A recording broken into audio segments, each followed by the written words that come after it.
I actually studied both architecture and art.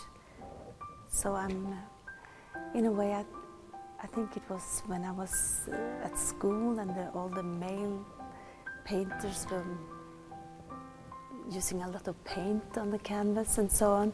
And I wanted to enter the canvas in my own way, so I tried to find my own language, I think. And at that time I was really interested in photos, old photos, albums, private albums.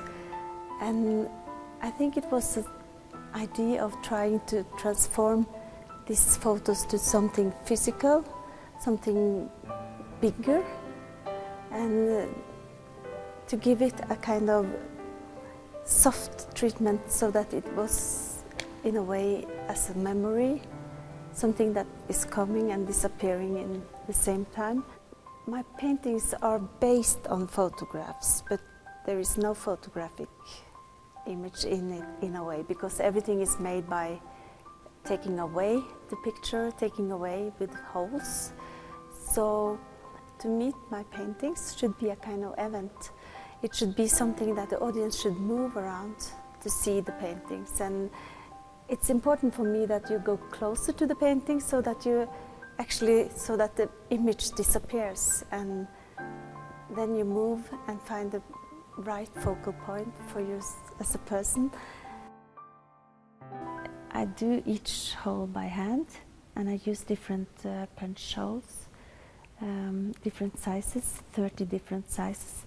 And I sit with the canvas on the floor and I make each hole by hand. So this zone and this almost meditative process of doing the painting is a kind of slow process. When I make these holes, I have to put it against the wall and see if it functions. And very often it has maybe not the light in the eyes that I want, so I have to make bigger holes. So I'm in a way playing back and forth. Earlier I had a too small studio, so I used mirrors to get the right distance, but now I've got a big nice studio and have the possibility to play with and walk around and see how it functions. The reason why I wanted to make holes was actually to in a way try to grasp this idea of how the memory is very often disappearing. Exactly when you try to grasp it, it disappears.